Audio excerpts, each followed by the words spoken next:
Hello guys, welcome back to another episode here on African Confessions. There is a message that I want to share with you guys. Indeed, strange things do happen in this world. And the message that I have for you reads like this. Hello my brother, how are you? Can you please post my story as anonymous?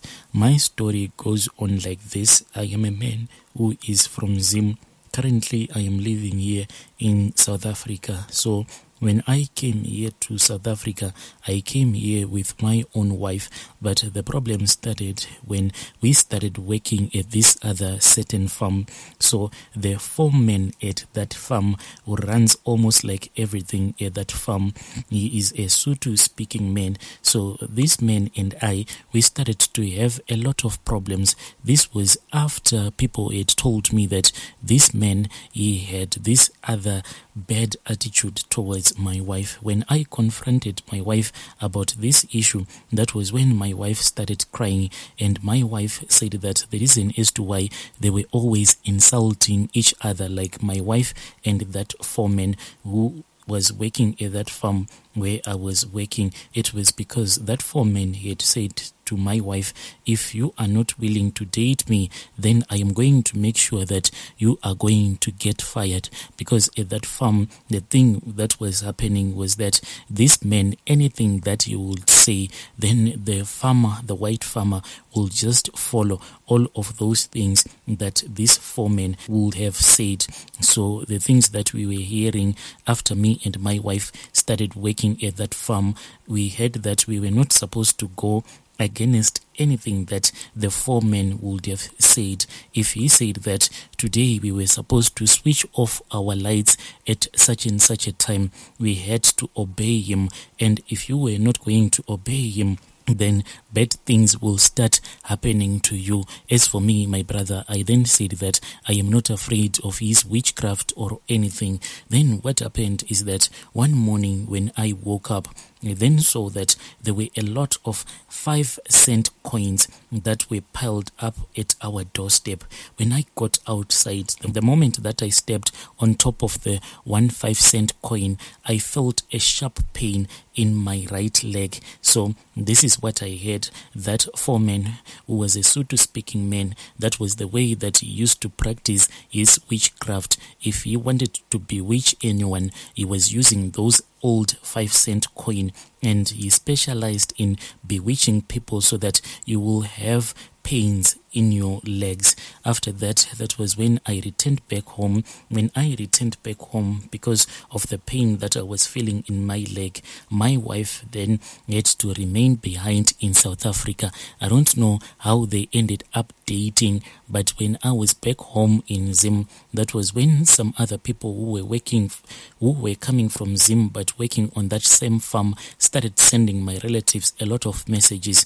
They were saying that my wife was dating that foreman. They started telling my relatives that my wife that I had left on that farm, she was now dating that foreman. This was quite a very painful and a challenging time for me, because at the same time I was a man who was sick, who was trying to fight for his life, and at the same time I had left my wife, who was pregnant at that time, back in South Africa. When I confronted her, when I asked her why she was doing all of those things, why was she not respecting our child that she was carrying at that time, she then said, how do you even know if this child is yours? I was really heartbroken. From there on, when I got better, instead of me returning back straight to work on that farm in South Africa, I said that these ones, I want to sort them out.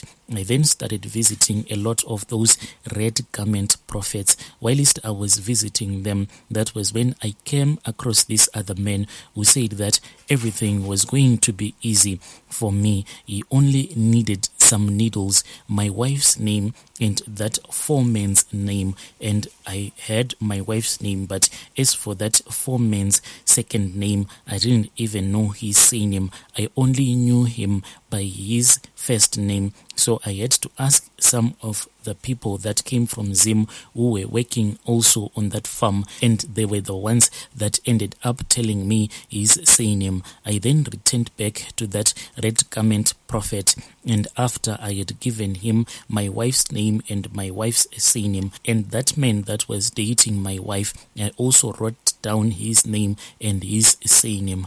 Then that red garment prophet said that, return back to South Africa, for all is going to be well with you.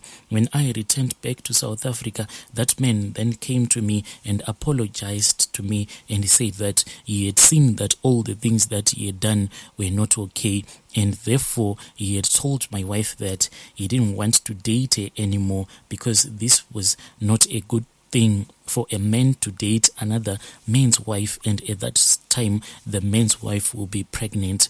Me and him, we were okay, but when my wife returned back to me, she was not giving me the same love that she used to give me before we had came to South Africa.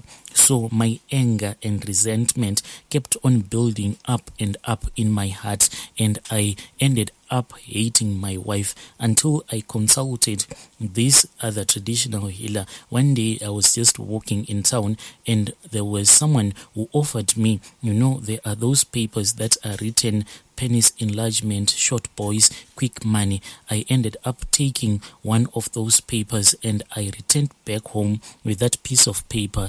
And after I had taken that phone number that was written on that paper, I then started communicating with those people, and they told me that if I wanted to become rich, they were willing to make me rich. I then went to the shop where those men were working. All of those men, they were from outside of South Africa. After I had spoken with them, they then started performing some rituals. What shocked me, my brother, is that they handed me this other black large suitcase. They said that, here, take this suitcase and you should take it home with you. When I tried to lift it, my brother, it was very heavy. They then said, open it up. And when I opened it up, I saw that there was a very short man, a very powerful, strong, short man that had big muscles. And those men said that this is the reason why you cannot take this suitcase that will be giving you money back to your place.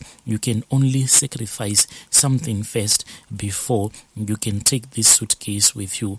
Then I left my money as well as that suitcase. They only said that we are not going to tell you what you are supposed to sacrifice, but whatever you want to sacrifice, you are supposed to bring it here. In that room, there was this other place where they had set up something like an altar. They even had the picture of Jesus Christ on top of that altar and a lot of demonic stuff. They said that this altar, when you have brought your sacrifice, it is the one that is going to show you what kind of a sacrifice that it wants from you. I returned back home. I still remember on that day, as I was returning back home, there was even a big police operation that was there in town, so I had to walk on foot whilst I was returning back to the location, because I could not even afford to go to the taxi rank, because the taxi rank was closed off because of the big police operation that was going on.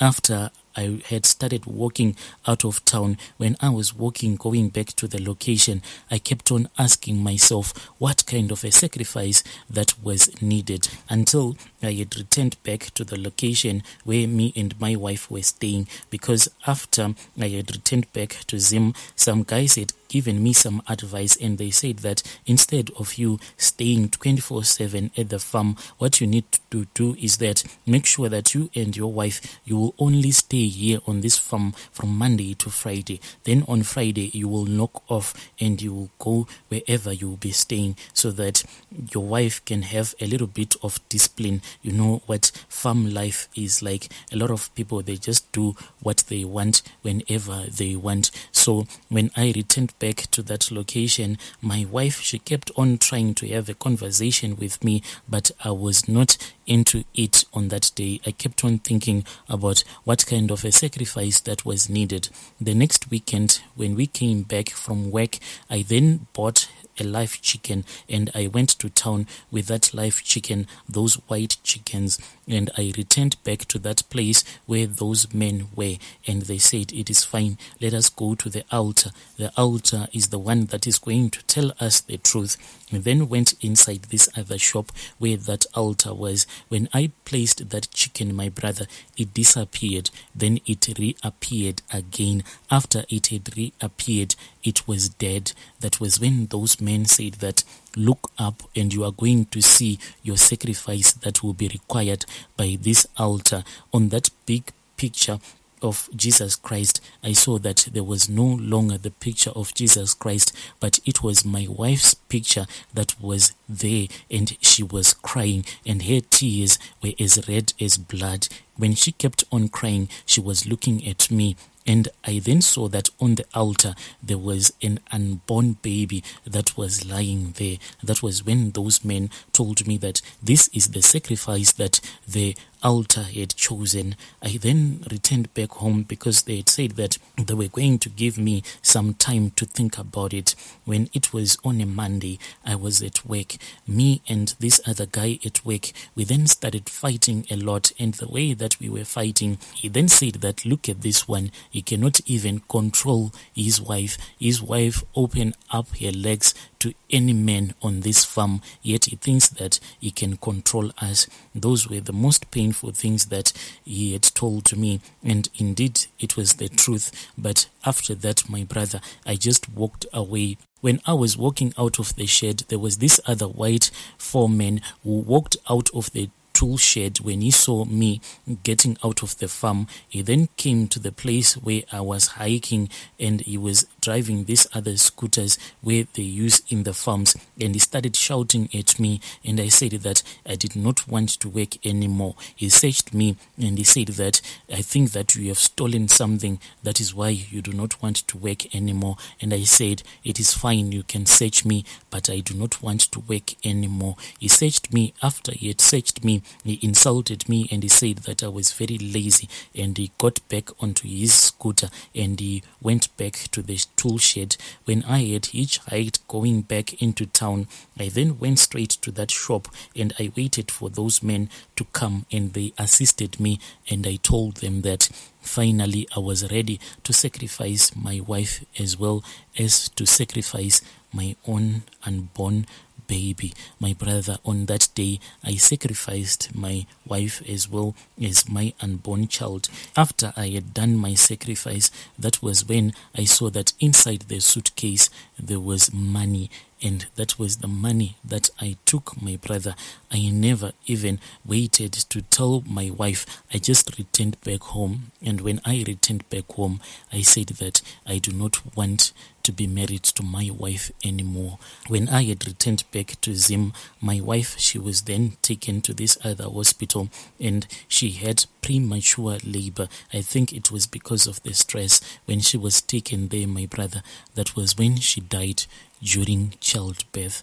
As for now, sometimes my wife, she even visits me, and you know what she does whenever she visits me? She just comes late into the night. She will be pregnant and she will lie on the floor as if she is about to give birth. Instead of her baby coming out of her womb, she will just give birth to money. After that, she will just walk out of the room where I'll be sleeping, and she will say, are you enjoying the money, my husband? She does not wait for me to answer that question. She will just disappear. This is the thing that stresses me a lot, as to what does she mean when she say, are you enjoying the money, my husband? The money that she would have given birth to.